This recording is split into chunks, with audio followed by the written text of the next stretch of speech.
La vigne, c'est une plante extraordinaire. 50 ans d'agrochimie, ça n'a toujours pas détruit la vigne.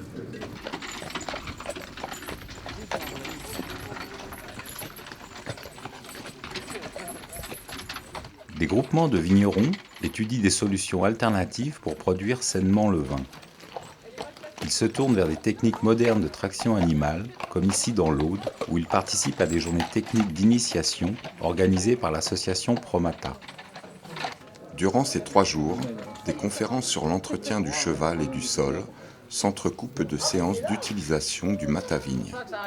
Le formateur Claude Sandillon s'attache particulièrement au dressage des chevaux. Non mais c'est chaud, c'est bien voir. Quand on met la queutière, on prend la queue du cheval sous le couard, on lève là. Hein. Faut lever parce qu'il ne faut pas coincer de poil dessous. Donc il faut lever le plus haut possible. On redescend et après on dégage de chaque côté. Voilà, comme ça. Ça c'est important. Hein, sur le confort de l'animal, c'est super important. J'ai pas vu dans le catalogue Promata la ficelle bleue liée. Non, elle est offerte en général. C'est offert. C'est cadeau, avec le matavigne. À partir de là, j'ai une 3e matavigne, alors un rond de ficelle bleue. Alors, le porte-trait doit toujours être derrière la sangle de reculement, hein, à condition que le reculement soit bien réglé, c'est-à-dire que ici, quand les traits sont tendus, il faut qu'on ait un point. Hein, d'accord ? Voilà. Si c'est trop lâche, le cheval va venir taper là. Ensuite, oh là, le reculement. Donc la main sur la pointe de la fesse et la main sur la pointe sur le pli du jarret. Hein, entre les deux, on a la bonne hauteur. Tiens, tout à l'heure, tu te souviens, Claude, parlait de petits œufs de mouche. Oui. Regarde, là, tu les as juste sur les bords des poils. Alors, il n'y en a pas beaucoup en ce moment parce qu'on est en hiver et tu en as ici aussi. Et c'est cela que tu enlèves, soit avec du vinaigre blanc en frottant, soit avec un couteau bien affûté. Il faut que tu enlèves tout ça, tu vois. Sinon, la jument le lèche et s'infeste complètement avec ces œufs qui deviennent à l'intérieur, des intestins qui deviennent des larves. Ah d'accord. Alors, il n'y en a pas beaucoup.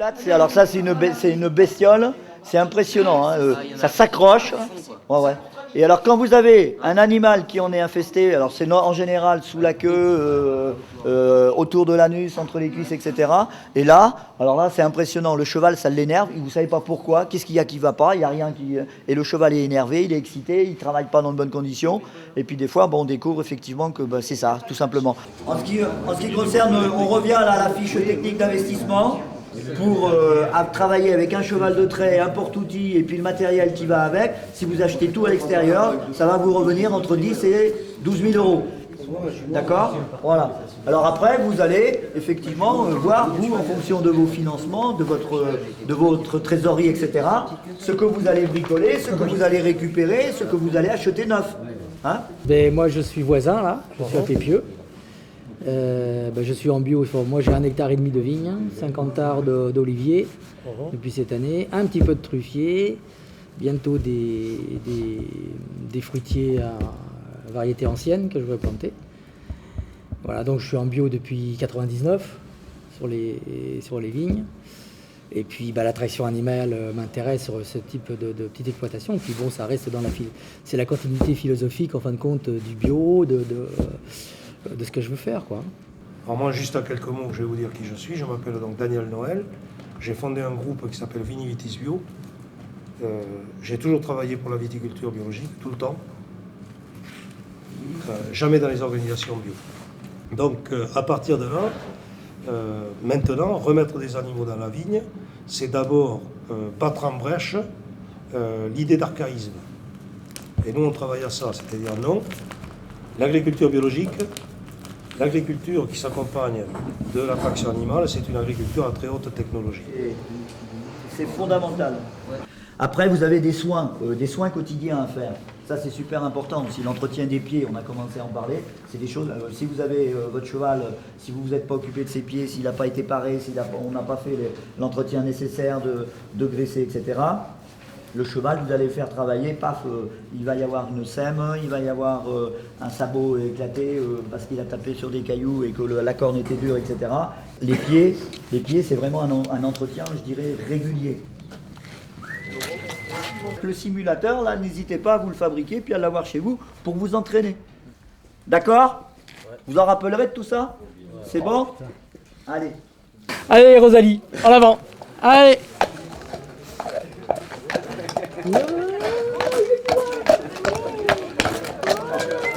Tiens le contact à l'intérieur et laisse filer à l'extérieur. Voilà. Mais il faut que ton cheval garde l'impulsion, sinon il va marcher sur la chaise. Tourne autour. Tourne autour. Baisse tes mains, baisse tes mains. Voilà. Tourne autour. Avance. Impulsion. Impulsion. Voilà. Droit. Droit.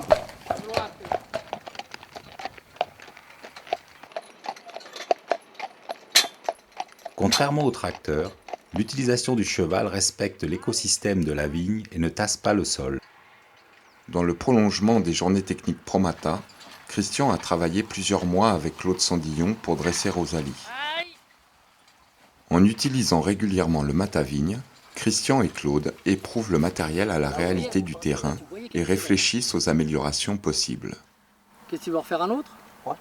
Je veux dire, mener une vigne en traction animale, c'est vrai qu'aujourd'hui, si on veut être efficace, si on ne veut pas être obligé de s'arrêter toutes les 30 secondes parce que les ceps sont de travers, etc., il faut que les vignes soient vraiment plantées comme il faut.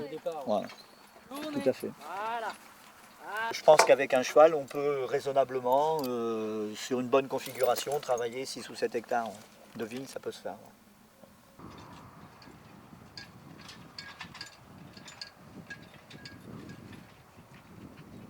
Ah ouais, moi c'est excellent, hein. Moi ça fait un bon travail. Hein. C'est la première fois que Ah ouais. que j'avais passé les pointes, j'avais passé les dents. Sur le stand, ouais. Ouais, ça j'avais jamais fait. Ah non.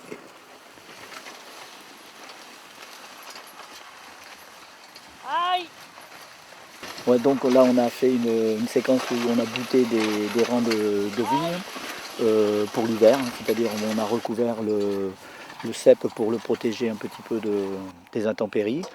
Et au printemps on va faire le contraire, parce qu'on va le faire maintenant là, avec une décavillonneuse, c'est-à-dire on va aller chercher la terre sous le rang pour la sortir, pour dégager donc le cep pour pouvoir l'aérer et désherber en même temps, quoi. Décavillonneuse mécanique avec palpeur. C'est-à-dire que donc le palpeur c'est cette partie-là qui appuie sur le cep et qui dégage donc l'outil, la décavillonneuse qui est derrière pour empêcher d'accrocher le cep, quoi. Et à chaque fois entre les deux ceps, la décavillonneuse vient chercher la terre sous le rang pour dégager, quoi.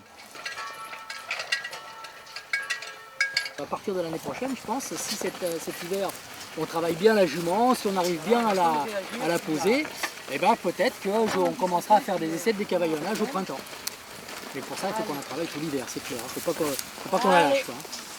Hein, et voir comment que ça se passe. Mais l'objectif, ouais, c'est de tout travailler le sol à la traction animale et uniquement à la traction animale, quoi. On a fait 3 passages, un passage avec les 3 dents, un passage avec le butoir en descendant à gauche et un passage avec le butoir en descendant à droite, en remontant à droite. Enfin, voilà. Donc, et à ce moment-là, on a un travail du sol qui est tout à fait correct.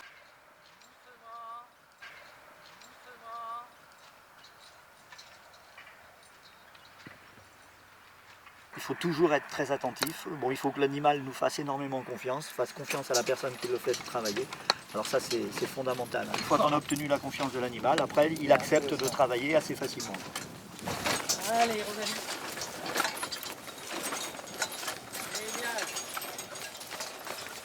Allez, Rosalie, marchez. Aïe, Rosalie. Allez, aïe, allez.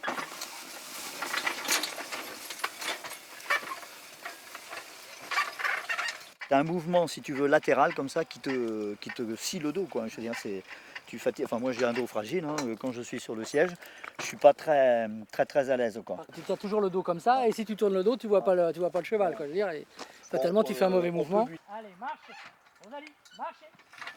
Le prototype Matavigne est donc un porte-outils polyvalent sur lequel on peut régler facilement toutes sortes d'outils pour travailler différents types de sols.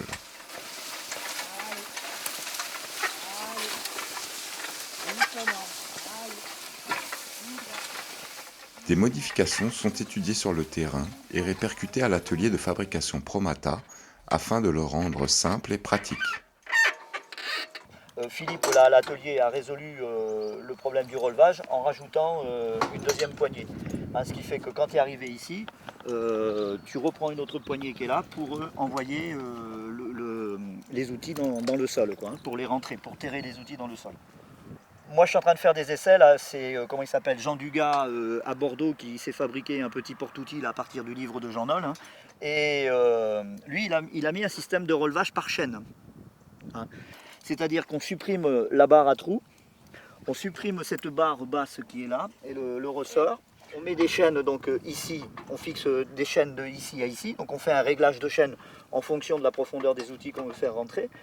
Et ça, bon, moi je suis en train de l'essayer, là j'ai fait plusieurs essais avec ça. D'un autre côté, l'inconvénient, peut-être tu as l'impression que ça s'enfonce pas assez, mais c'est Ouais. une impression. Ouais.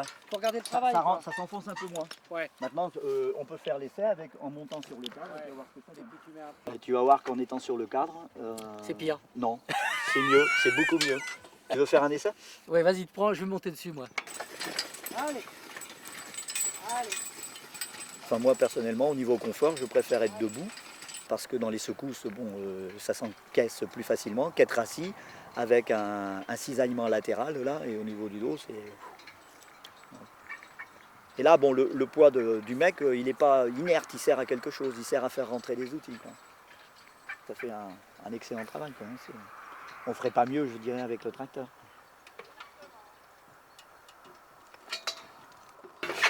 À 3 fois en décalant un peu les dents, le travail est correct. Ouais. Et puis buter en même temps.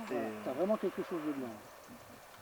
Et ça, bon, enfin, si tu veux, c'est vrai que, enfin, ce qui est intéressant aussi dans la traction animale, c'est la notion de couple, quoi. C'est de bien sentir, si tu veux, ta jument, comment elle fonctionne, d'être capable de la faire travailler dans le juste, etc., etc. Hein? Tu as un dialogue, tu lui parles sans arrêt. Bon, je veux dire, tu as un dialogue. Mm. Elle répond à sa manière. Quand tu travailles toujours avec le même cheval et régulièrement, il y a une complicité qui s'installe. Il y a le cheval, si tu veux, lui, il a mémorisé le travail que tu lui demandes. Et de lui-même, si tu veux, il va se mettre en place. Tu as beaucoup moins d'intervention à faire au niveau de la conduite. Et c'est vraiment agréable, quoi. C'est ça vraiment... l'idéal avec la parole, quoi. Oui, tout à fait. Tu parles et puis voilà. Ouais. Alors que le secteur viticole se restructure, avec notamment l'arrachage prévu de 400 000 hectares de vignes, le travail de la vigne en traction animale moderne sur de petites surfaces ouvre de nouveaux horizons. Certains ont déjà fait ce choix, pour produire un bon vin sans pesticides qui retrouve le goût et les arômes du terroir. Doucement. Doucement. Allez. Doucement. Ah. Doucement.